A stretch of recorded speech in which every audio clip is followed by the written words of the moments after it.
talk about. The game isn't over until you've seen the final play. I'm not going to say it, but I don't have to say it. Such a long road and long journey ahead of us. Get in-depth analysis after every Saints game. Watch Final Play tonight at 10:30 only on Fox 8.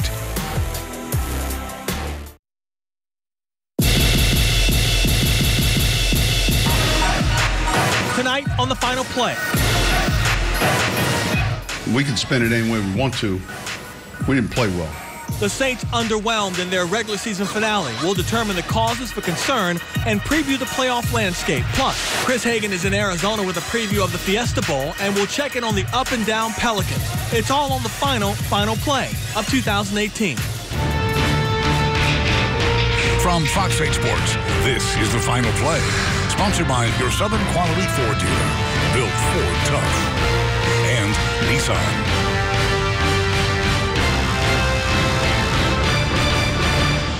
Welcome into the Final Play. I'm Juan Kincaid, and thank goodness Week 17 was nothing more than a preseason-type matchup for the black and gold because they looked the part of a team that's still trying to figure things out. With a number of starters resting, the Saints reaffirmed their position of putting good health above getting a franchise record 14th win of the season. Sean Vazan has more from the Dome. The Saints concluded their 2018 regular season with their worst performance of the season. And even though their loss to Carolina really will have no impact on their playoff standings, head coach Sean Payton was in no mood to sugarcoat his team's effort. We can spin it any way we want to. We didn't play well. So we can put our own little stamp on this and say, well, listen, it starts with me, and we'll get the corrections made, but we didn't play well. With Drew Brees inactive, Teddy Bridgewater quarterbacked the offense. And in his first start since the 2015 season, Bridgewater's performance would best be described as a mixed bag. He didn't have the Saints' full arsenal of weapons at his disposal, plus he played behind a makeshift offensive line. Still, he had some nice throws and finished a respectable 14 of 22 and a touchdown, but also only had 118 yards through the air and an interception. It was a decent performance, given the circumstances. Wish we could have done some things better. And you walk away from every game feeling like you could have done some things better.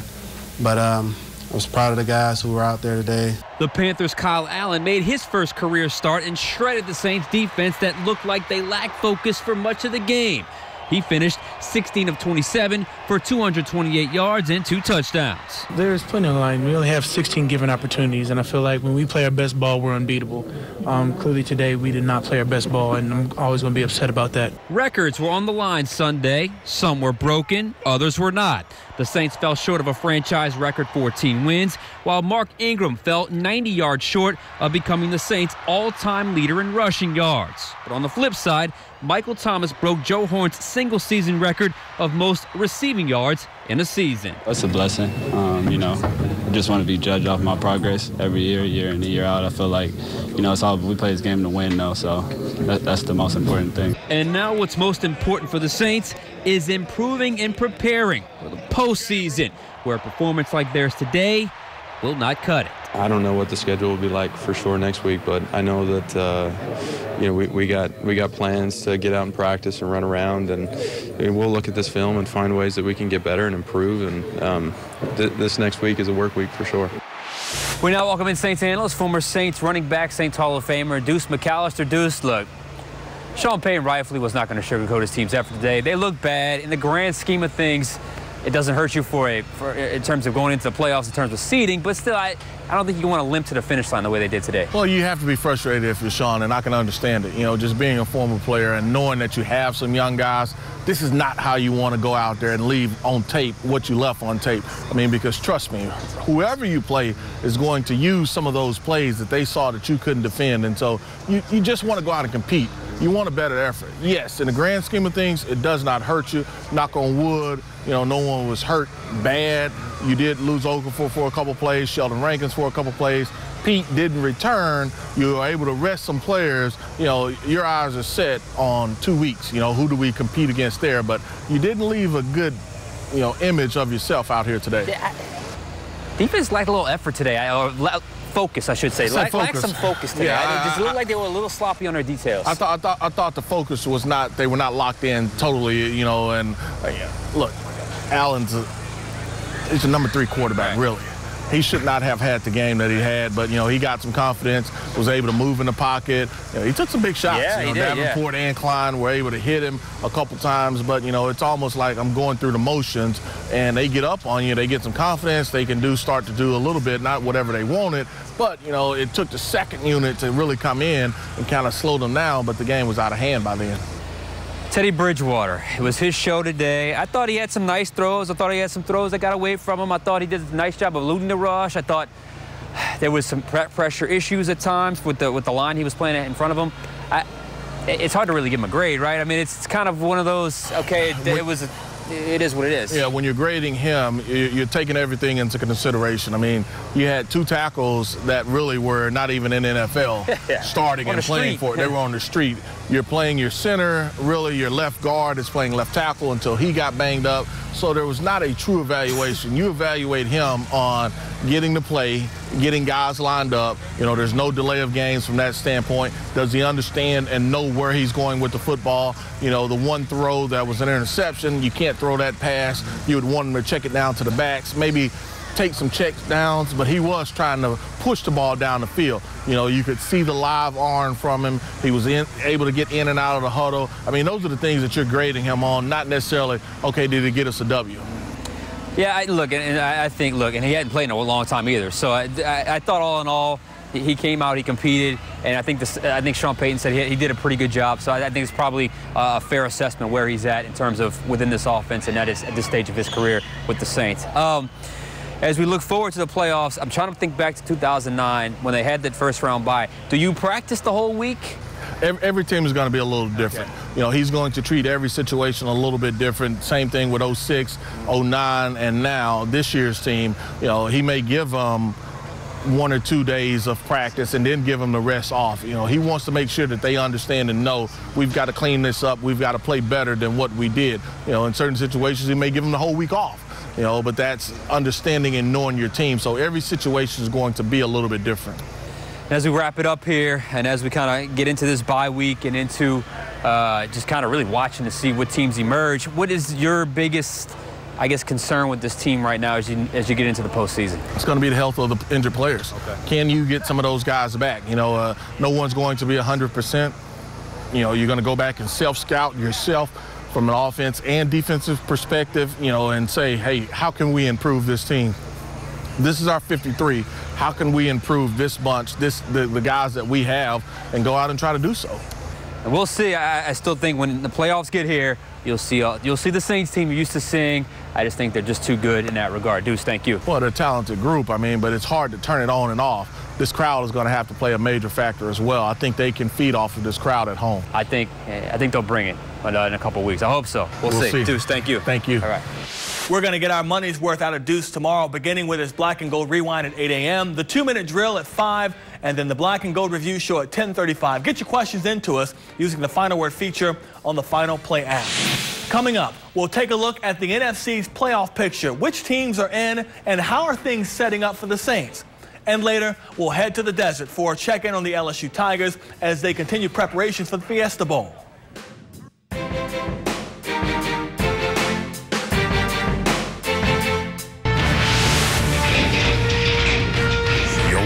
The Final Play. The book on the regular season has been officially closed. All the playoff spots have been accounted for. And here's where things stand as the league looks ahead to the wild card weekend. Today's results mattered. Chicago, with their win over Minnesota, locked up the 3 seed, and the Cowboys are the 4th seed. The Bears' win also served to knock out the Vikings to open up that 6th spot. Give it up to the Eagles, who won their way into the wild card spot by blanking Washington. And Seattle was already in the playoffs before today's win over Arizona. It's been like I said, it's been a crazy year. It was really special as we were waiting for the other game to finish after we had taken care of business on the field. It's super exciting. Anytime you're blessed to be able to play in the playoffs, and especially the road we've had these last several weeks, it hasn't been an easy ride. And, we got some help today. And, it's really special. We get to keep playing. We get to wear the Eagles jersey one more time. I just felt like it was the right thing to do. We're going to play a game next week, and let's go win it right now. And, again, one more time, he makes a big-time play, extends that play, keeps it alive, and Gallup finishes it off.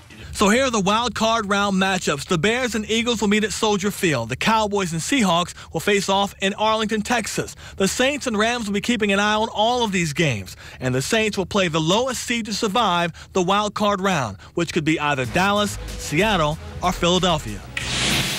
Still to come on the Final Play, bowling in the desert. Chris Hagan will have more on LSU's preparations for the Fiesta Bowl next.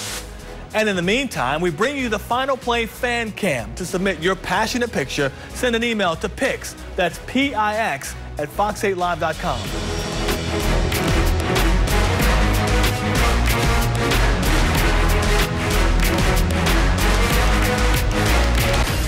The Final Play fan cam is sponsored by Nissan. You're watching the Final Play. LSU's preparation continued out in Arizona's desert today, and a lot of attention is on the Tiger defense, which will be missing some key pieces for the Fiesta Bowl matchup against Central Florida. Chris Hagan has more from Glendale, Arizona. It doesn't take much driving through Arizona to see that this is nothing like Louisiana. Just like it won't take more than a few snaps on Tuesday to see that this LSU defense is nothing like the one we've seen most of the year. That's not to say it'll be a bad thing, but they'll definitely need a few lesser-known Tigers to step up. Those guys just have been practicing. We got, they're pretty comfortable now. Guys like Terrence and guys like Carey getting thrown in the fire at corner. So it's probably going to be their first full game starting. And I just told them guys that, y'all ready. That's why you came to LSU. And I think they're ready for the challenge. It does help, however, that the Tigers' two biggest playmakers this year, Devin White and Grant Delpit, are both ready to go and ready to lead. And for Delpit in particular, what a difference a year makes, going from a young player with promise to a household name seemingly overnight. It's definitely changed a lot, over a year. Going from the spring, like you said, breaking my collarbone to getting here. It's definitely been a long journey, but it feel like it went by quick. So it's just preparation and nothing but God helping me through the way, and like my family and support and stuff like that. The best coaches, you see Coach Aranda over there, one of the best in the nation. So it's just definitely been a long journey. I'm just grateful for it. But no matter who's on the field, the challenge will be stopping a UCF offense that's unlike most opponents the Tigers have seen this year. This is where having a month to prepare can play a huge role. The way that they run their offense and the way that they do things are different, to be honest. And we've prepared days and days for tempos and having two huddles and trying to simulate how they do it. You really can't simulate it, but you try to. But it's very helpful to have a little extra time. If there's anyone you could compare UCF to, it would probably be Ole Miss, a team that likes to spread it out and take their shots down the field. They're going to go so fast. They don't give you a pre-snap, and then it's all isolations. It's all verticals, man. You know what I'm saying? And so there is no like, hey, I'm helping you here, or hey, pass it over to me. It's you got them, And they're split, so that the number one receivers are about 3 yards from the sidelines, And so everything's split out. And so you don't have that luxury of like, hey, let's play this zone and let's pass it off. There's none of that. So that's a unique challenge to these guys and makes it difficult. Which, once again, puts the pressure on Kerry Vincent, Terrence Alexander, and the other backup corners stepping up for Greedy Williams, a suspended Kelvin Joseph, and an injured Christian Fulton. As far as who's out there, it doesn't really matter for us. It's the same thing. If you're first team, second team, third team, you practicing the same. We all practice hard. We all, we all dependent to know the same thing. So it's just when it's your time to take the chance and opportunity to play, it's just you got to step up. We're now joined by WAFB sports reporter Jacques Doucet out of Baton Rouge. And Jacques, you've been covering the Tigers for as long as I've known you now, and much longer than that. And you could tell us as well as anyone if this team is ready or not mentally. Are they locked in for this game? Because we know UCF is going to be. Well, we'll find out when they kick off the game, really. Being around them so far this week, they seem to be enjoying themselves. Media Day was a hoot today. I mean, it was the funniest activity I've seen LSU participate in all year. Guys were having a good time. I guess, Chris, the big question is can LSU overcome all the guys who will not be playing in this game? When you count it up, I believe it's 6 defensive starters. Obviously, your 2 corners, Christian Fulton, Greedy Williams, Ed Alexander not there on the defensive line. Even some guys that could have stepped up and helped, like Kelvin Joseph, aren't here. So it's just a matter of, can this LSU defense keep up with the UCF team that's going to run up-tempo offense, want to gash you. I think that LSU's excited to be here. It's a beautiful place to be. It's a big-time bowl game, LSU's biggest bowl game since they lost to Alabama in the national championship way back in 2011. So, you find these things out when you kick off the game. Just hearing a guy like Devin White talk, it seems like they've taken the right attitude, though, as a defense, though, that, this is their chance to really make a name for themselves, for some of these backups to really put themselves in a good spot and in the spotlight. Do you think they've got what it takes depth-wise to be able to make up for it, especially with a guy like Dave Aranda calling the defense? Well, Devin White has been, as a amateur athlete, a total pro at LSU, especially the way he's handled whether or not he's going to go to the NFL. I think most people think the business move is to go pro, but until he says it, we'll wait and see. But he hasn't made that a distraction. He said, I'm going to play in this game, and he might make 15, 20 tackles in this game considering how many people are out for LSU. So I think for those who say these games are meaningless, I couldn't disagree more. This is a chance for LSU to have 10 wins for the first time since 2013. It's a chance for LSU to finish in the top 10 for the first time since 2011. And really, when LSU lost that bowl game last year, the whole offseason was kind of blah because of that and some other things. But if they win this one and accomplish those things with the recruiting class they have right now, Chris, a lot of excitement will be in the offseason. And I think with all of the guys that are missing on defense, we haven't really talked about the offense, but I know overtime helped the numbers and the statistics, but they had a huge performance the last time we saw them at Texas A&M. Is that an outlier? Do they learn from that? Can they pick up where they left off? What can we expect from Joe Burrow and the guy that we expect to see back as LSU starting quarterback next year going forward? Well, Chris, there's been a lot of talk about, what kind of job does Steve Ensminger do as the offensive coordinator, and there was a lot of, people that weren't excited when he was named the offensive coordinator. I think he's done a pretty good job considering what he had to work with this year. Coming into this year, Nick Brossette and Clyde Edwards-Helaire were not, obviously, Leonard Fournette and Darius Geis, and I think they've maximized those guys. I think Joe Burrow has gotten better. I think it was so much on his plate to show up in Baton Rouge 2 months before the season, and that you're going to be the starter and have to learn your teammates and make new friends and learn your way around campus and all that. I think a year from now we'll be talking about a Joe Burrow who put up much bigger numbers and had a much bigger season. But that being said, I thought he had a really strong season. If he doesn't come to LSU, I don't think LSU beats Auburn. I don't think they beat Georgia. I don't think they beat a number of the teams they beat on their schedule, and maybe they would have gone 6-6 or something like that. So he did get better. The A&M game, they ran him, and the wide receivers, Justin Jefferson has had a great year. Some other guys like D. Anderson and Stephon Sullivan, I feel like I've been saying this for like 3 years. They're 6'5", they're 6'7". Get them the ball. Yeah, they've got the physical ability. They just got to be more consistent. Last thing, Jacques, before I let you get out of here. Is there added pressure for LSU because of what UCF did to Auburn last year, not to let that happen because they're LSU, because they're from the SEC, and because, UCF is gunning to prove something so badly? Well, I think it's kind of unfortunate because UCF is a great story. This team was winless not too long ago, and now they're on a 25-game winning streak. They created a lot of negativity for themselves when they anointed themselves national champions last year. Not only made T-shirts and hats, but my God, they got rings. They made rings for themselves as well. I guess I can say I'm George Clooney, but it won't help anything, right? So you can call yourself one thing, and I think that's where what happened there is that a lot of national across the board said, well, these guys are really good, but really, you called yourself national champions. So I think there's a lot of people rooting for LSU to just put an end to this so we don't have to hear about this into the summer, and that Nick Saban doesn't have to be asked this at SEC Media Days again this year, because he kind of boiled on it, did Mount Saban, but he didn't quite totally erupt. Well, certainly a lot of anticipation because of that going into this year's Fiesta Bowl. He's Jacques Doucet of WAFB 9 Sports in Baton Rouge. I'll get to say that again. Good to visit with you, man. Thanks for joining us, man. Absolutely. For more on the Fiesta Bowl and all of LSU's athletics, download our Tiger Huddle app. It's got news on every sport, highlighted by tons of football right now. But basketball is heating up, baseball is right around the corner, and much, much more. Download the Tiger Huddle app from your app store today. College football's Final Four is now down to its final two as both Alabama and Clemson took care of business in last night's semifinals. The Crimson Tide jumped out to a big lead on Oklahoma, never looked back, as Bama QB Tua Tagovailoa outdueled the Sooners' Heisman winner, Kyler Murray. Tua completed 24 of 27 passes, 318 yards, 4 touchdowns, and Bama's 45-34 win. In the other semifinal, it was never a contest as Clemson jumped on Notre Dame early and often. The Tiger trio of Trevor Lawrence, Justin Ross, and Travis Etienne was too much for the Irish to handle.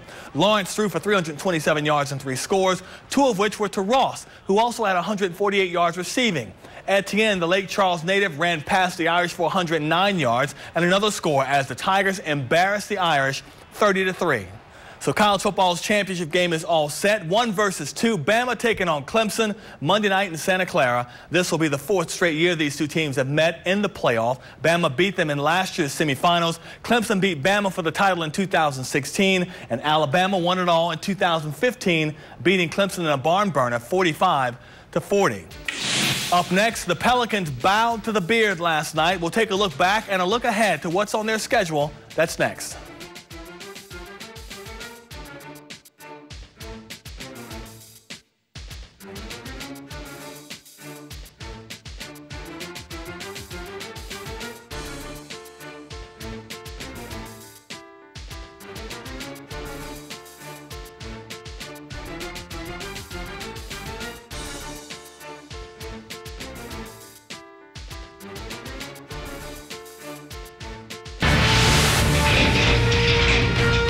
Watching the Final Play.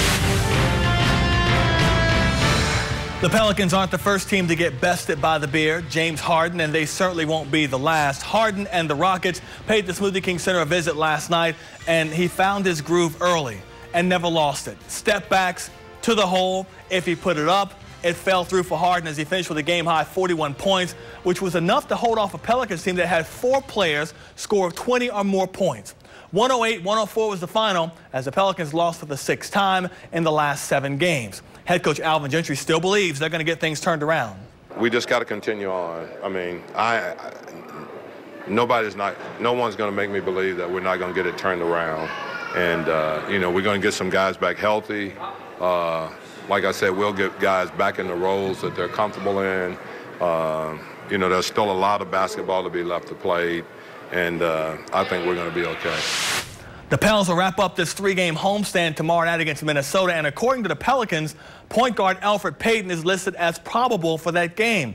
We'll keep you posted. Then it's on the road for a couple of games, beginning in Brooklyn on Wednesday, in Cleveland on Saturday. January 7th has them back in the Smoothie King Center to face Memphis, followed by the Cavaliers coming to town on January 9th. And that's our show for tonight. For all of us here at Fox 8, I'm Juan Kincaid. Fox's NFL Game Day Prime is coming up next. We hope you'll join us again next Sunday night for the Final Play. From Fox 8 Sports, this has been the Final Play.